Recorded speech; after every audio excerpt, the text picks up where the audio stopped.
Hello everyone. Today we will discuss about curriculum foundation and curriculum foundations में हम basics जो foundation है हमारी उनको डिस्कस करेंगे और ये कि वो क्यों ज़रूरी है और कौन कौन सा पार्ट जो है वो हम अपने सब्जेक्ट्स में इंक्लूड करते हैं। सबसे पहले बात करेंगे करिकुलम फाउंडेशंस पर और ये फ़िलासफ़िकल फाउंडेशन है पहली, उसके बाद सोशियोलॉजिकल फाउंडेशन है and third one is that psychological foundation.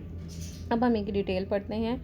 तो philosophical foundation very important foundation है और इसकी जो मेन ब्रांचेस हैं जो कि हम अपने नेक्स्ट सिलेबस के अकॉर्डिंग यूज़ करते हैं।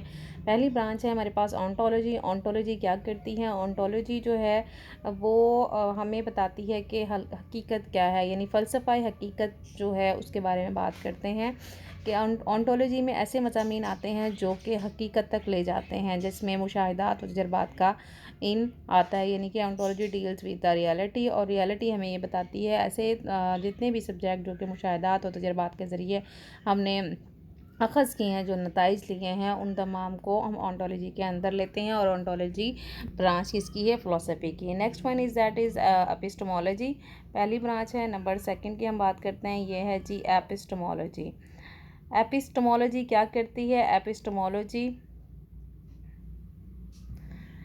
और इट डील्स विद नॉलेज, ठीक है। इसमें ये बताती है कि what is true and what is good. फ़लसफ़ा इल्म जितना भी है हमारे पास उसको हम एपिस्टेमोलॉजी के अंदर लेकर आते हैं, यानी कि ऐसे मज़ामीन जो कि मालूमात देने वाले होते हैं उनका मुताला जो है वो एपिस्टेमोलॉजी के अंदर आता है और ये हमें ये बताती है व्हाट इज़ ट्रू, कि सच क्या है, झूठ क्या है। तो इल्म जितना भी है हमारे पास उसके बारे में हम जब बात करते हैं, नॉलेज की जब हम बात करते हैं तो वो एपिस्टेमोलॉजी के अंदर आता है, यानी कि epistemology deals with knowledge, right. Number third पर हम बात करते हैं एक्सियोलॉजी फ़िलासफ़ी की। एक्सियोलॉजी की जो है ये भी एक मेन ब्रांच है और एक्सियोलॉजी क्या करती है? एक्सियोलॉजी डील्स करती है जितने भी एब्स्ट्रैक्ट्स जो हमारे होते हैं, जिनमें से गुड है, बैड है, राइट है, रॉन्ग है और क्या कहते हैं एस्थेटिक सेंस है, हमारी वैल्यूज़ हैं, इन तमाम का ताल्लुक़ जिसे हम कहते हैं उर्दू में हम कहेंगे फ़लसफ़ाए कदर।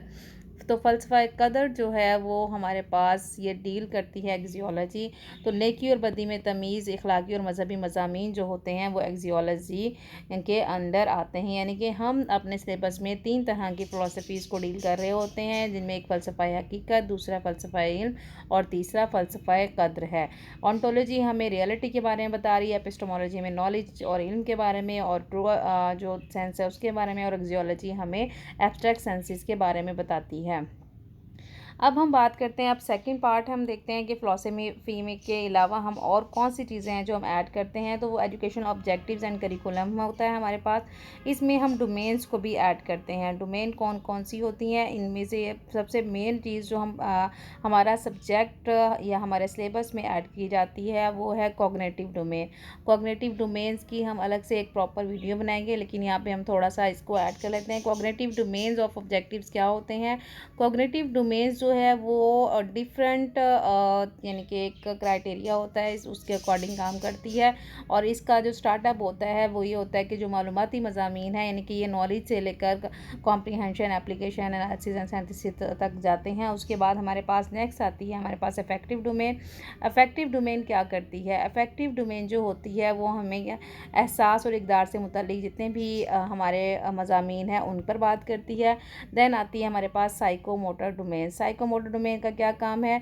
तो ये जितनी भी इल्मी यानी अमली तौर पर हम एक्सपेरिमेंट करते हैं, उनकी जितनी भी महारती मज़ामीन हैं तो वो साइकोमोटर डोमेन के अंदर आते हैं, ठीक है। इन तीनों पर हम अलग से एक डिटेल वीडियोस बनाएंगे जिनमें हम इन डोमेन्स की बात करेंगे। तो हम इन तीनों डोमेन के अंदर रहते हुए भी अपने सब्जेक्ट को इन तमाम डोमेन के अंदर रहते हैं और इनको अपने सब्जेक्ट का पार्ट बनाते हैं। अब हम ये देखते हैं कि जो इसके अलावा जो थर्ड पार्ट जो हम लेकर आते हैं और अपने मज़ामीन का हिस्सा बनाते हैं, हम ऐसे मज़ामीन जिनकी बहुत ज़्यादा वर्थ होती है नॉलेज के अंदर, उनको अपने मज़ामीन का हिस्सा बनाते हैं। ऐसे मज़ामीन जो कि फ़र्द, माशरा और कौम के लिए मुफीद साबित होते हैं, जो कि हमारे नज़रिया हयात के मुताबिक काम करते हैं, जिनकी वर्थ होती है एक, और यानी कि वर्थ मिलनेस ऑफ नॉलेज होती है, एक बहुत ज़्यादा ज़्यादा इम्पोर्टेंट होते हैं उनको भी हम अपने जो सिलेबस है उस या करिकुलम है उसका पार्ट बनाते हैं। नंबर 4 पर हमारे पास आ जाता है structure of knowledge. Structure of knowledge क्या कहता है, यानी कि इल्म का एक ढांचा जो है हम वो क्रिएट करते हैं। इनका एक ढांचा किस तरह बनता है, इनके ऐसे मज़ामीन शामिल करते हैं जो कि इल्म के मुख्तलिफ़ शोबों की नुमाइंदगी करें। मसलन तारीख़ है, फ़लसफ़ा, मज़हब, इख़लाक़ी इक़दार, फ़नून लतीफ़ा, मुआशरत, मईशत, साइंसी और रियाज़ियाती मज़ामीन। तो ये तमाम जितना भी जो पार्ट्स है ये किस में आते हैं, ये हमारे फ़िलासफ़िकल फ़ाउंडेशन में आते हैं और इन तमाम मज़ामीन को हम अपनी जो करिकुलम होती है उसमें इसको लाज़मी अपना पार्ट बनाते हैं। फ़िलासफ़िकल पार्ट है ये, फ़िलासफ़िकल फ़ाउंडेशंस हैं। राइट, अब हम बात करते हैं सोशियोलॉजिकल फ़ाउंडेशन की। अब सोशियोलॉजिकल फ़ाउंडेशन कौन कौन सी होती हैं, उसमें से हम कौन कौन सा पार्ट लेते हैं और किस किस तरह से हम उसे अपने सिलेबस में या अपने करिकुलम में ऐड करते हैं। तो सोशियोलॉजिकल फ़ाउंडेशन जब हम अपना करिकुलम बना रहे होते हैं तो हम इसको मद्देनज़र रखते हैं कि यानी कि ये फ़ाउंडेशन करिकुलम डेवलपमेंट में बहुत ज़्यादा अहम किरदार अदा करती है। इसमें हम ये देखते हैं कि सबसे पहले नेचर ऑफ़ सोसाइटी क्या है। नेचर ऑफ़ सोसाइटी की जब हम बात करते हैं यानी कि हमारा मुआशरा किस तरह का है, किस टाइप का मुआशरा है, सोसाइटी जो है वो क्या चाहती है, उसकी डिमांड क्या है। तो इसके लिए हम क्या करते हैं, अपने मुआशरे को, उसकी नौइयत को, उसके मज़हब को, उसके नज़रियात, उसके तालीम और उसकी रवायात और इक़दार को अपने निसाब का हिस्सा बनाते हैं और उसी के मुताबिक हम अपने निसाब यानी करिकुलम जो है उसको तश्कील देते हैं। ऐसा नहीं है कि एक निसाब पाकिस्तान में पढ़ाया जाना है और उसमें हम किसी और कंट्री को के निसाब को उठाकर पढ़ाना शुरू कर दें, बल्कि हम अपने अकॉर्डिंग, अपनी सोसाइटी के अकॉर्डिंग, अपने मुआशरे के अकॉर्डिंग, अपने मज़हब के अकॉर्डिंग, ये जो हमारा नज़रिया हयात है, हमारे मुल्क का जो एक प्रॉपर स्ट्रक्चर है, हम उसके मुताबिक अपने सिलेबस को या अपने करिकुलम को डिज़ाइन करते हैं। नंबर 2 पर आ जाता है सोशल चेंज। सोशल चेंजेस हम किस तरह से लेकर आना चाहते हैं, जो हमारे पास सोसाइटी है वो क्या काम करती है, तो सोशल चेंजेस जो होगी हमारे पास वो क्या होगी। तो सोशल चेंजेस में हम बात करते हैं यानी कि माशरती तब्दीलियाँ और को हम किस तरह निसाब का हिस्सा बना सकते हैं। मिसाल के तौर पर टेक्नोलॉजी क्या क्या किरदार अदा कर रही है और टेक्नोलॉजी कहाँ तक माशरे के लिए फ़ायदेमंद है, तो उसको वो हमारे माशरे में अगर बेहतरीन और मस्बत तब्दीली लेकर आ रही है, तामीरी तब्दीली लेकर आ रही है हमें, तो हम क्या करेंगे, उसे अपने माशरे का हिस्सा बनने देंगे।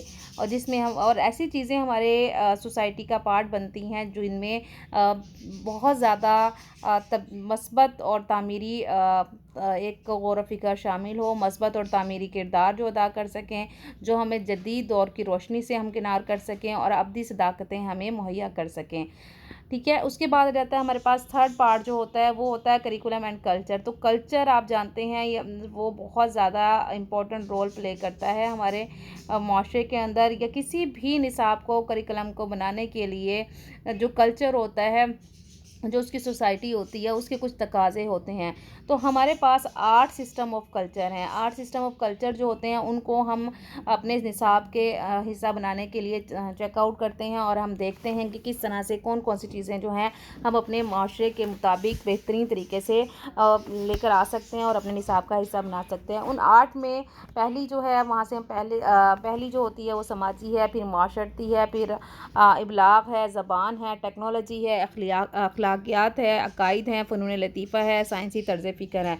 ये 8 के 8 जितने भी हमारे कल्चर्स के एलिमेंट हैं जो कि हमारे सिस्टम्स हैं, इन 8 सिस्टम्स पर हमारा जो सोशल स्ट्रक्चर है, ये सोशियोलॉजिकल फाउंडेशन है, वो इस पर बेस करती है। तो ये 3 जो मेन पार्ट हैं ये हमारे सोशियोलॉजिकल फाउंडेशन का हिस्सा होते हैं। पहले हमने पढ़ा नेचर ऑफ सोसाइटी को हम देखते हैं, फिर हम सोशल चेंजेस को देखते हैं, फिर हम करिकुलम एंड कल्चर्स की बात करते हैं। जो हमारी लास्ट फाउंडेशन है वो है हमारे पास साइकोलॉजिकल फाउंडेशन। और साइकोलॉजिकल फाउंडेशन जो है वो आज के दौर में बहुत ज़्यादा उभर रही है और तेज़ी से एक हिस्सा बनाने वाली करिकुलम में एक अहम फाउंडेशन है जिसको हम इग्नोर नहीं कर सकते। तो साइकोलॉजिकल फाउंडेशन निसाब को एक रास्ता इस तरह से मुहैया कर देती है कि निसाब या निसाबी मवाद जितना भी हम उसमें लेकर आ रहे हैं उनकी नफ्सियाती बुनियादें क्या हैं, उन मज़ामीन की जो हम लेकर आ रहे हैं उसमें हम ये देखते हैं कि सबसे सबसे पहले कि जिस बच्चे को, जो कि हमारा बच्चा जो कि सेंटर है हमारा, तो जो चाइल्ड है जो कि सेंटर है, जो स्टूडेंट है वो सेंटर है, तो उसको हम जो पढ़ा रहे हैं आया वो उसकी काबिलियत के अकॉर्डिंग है या नहीं है, उसकी दिलचस्पी के मुताबिक है या नहीं है। बच्चे के इनफरादी इख्तिलाफ़ात को देखना है और उनके इनफरादी इख्तिलाफ़ात को देखते हुए उनकी नफ्सियाती ज़रूरियात की हम तकमील किस तरह से कर सकते हैं इस करिकुलम के तहत या नहीं कर सकते हैं। नशोनुमा के मदारिज को हम देखते हैं कि बच्चे का एज वाइज जो हम सिलेबस पढ़ा रहे हैं, जो करिकुलम हम दे रहे हैं, वो किस तरह से उस बच्चे को उसकी ज़रूरियात के मुताबिक पूरा करता है या नहीं। लर्निंग का जो अमल है वो उनके असूलों और नज़रियात को सामने रखा गया है या नहीं है, और या ऐसा निसाबी मवाद जिसकी तदरीस मुमकिन होती भी है या नहीं होती। तदरीज, तसलसल, दिलचस्पी, अफादियत, बच्चे की जो एक तशख़्ख़ुस है उसकी लाइफ का और उसकी शख्सियत को तामील करने वाला, उसकी शख्सियत की तकमील करने वाला जो सिलेबस हमने करिकुलम प्रोवाइड किया वो है या नहीं। इसके अलावा हम थ्योरी और प्रैक्टिस की बात करते हैं कि बच्चे के दरमियान में कि इसकी जो थ्योरी है उसकी प्रैक्टिस पॉसिबल है या नहीं है। बच्चों की मुतवाज़न नशोनुमा इससे होगी या नहीं होगी, आया बच्चा कन्फ्यूज़ तो नहीं हो जाएगा इस सिलेबस को पढ़कर, इस करिकुलम को पढ़कर या इस करिकुलम के अंदर रहकर, या निसाब बच्चे को आगे बढ़ने की तहरीक फ़राहम करेगा या नहीं करेगा, बच्चे की दिलचस्पी इसमें होगी या नहीं होगी। और नीज़ ये कि एक सीक्वेंस जो कि एक बच्चे का पूरी लाइफ के अंदर होता है कि एक छोटी क्लास से लेकर फिर फर्दर वो आगे मूव करता है, तो क्या वो सीक्वेंस है या नहीं है। और नीज़ ये कि ये जो हम इल्म प्रोवाइड कर रहे हैं, ये जो एक हमारे असूल हैं, जैसे आसान से मुश्किल है, इसी तरह से मकरून से मुजर्रद की जानिब है, तो क्या ये इन तमाम असूलों पर पूरा उतरता है या नहीं। तो हमारी जो साइकोलॉजिकल फाउंडेशन है ये बुनियादें फ़राहम करती हैं एक करिकुलम डेवलपमेंट के अंदर, कि हम इन तमाम चीज़ों को देखें जो कि हमारे स्टूडेंट्स के रेलिवेंट या हमारे बच्चे के रेलिवेंट, जिसके लिए भी हम वो करिकुलम तश्कील दे रहे हैं, तो आया क्या उसके मुताबिक उसकी ज़हनी जो इस्तेदाद है, उसकी जिस्मानी इस्तेदाद है, या उसका जो लेवल है समझने का, उसके मुताबिक है या नहीं।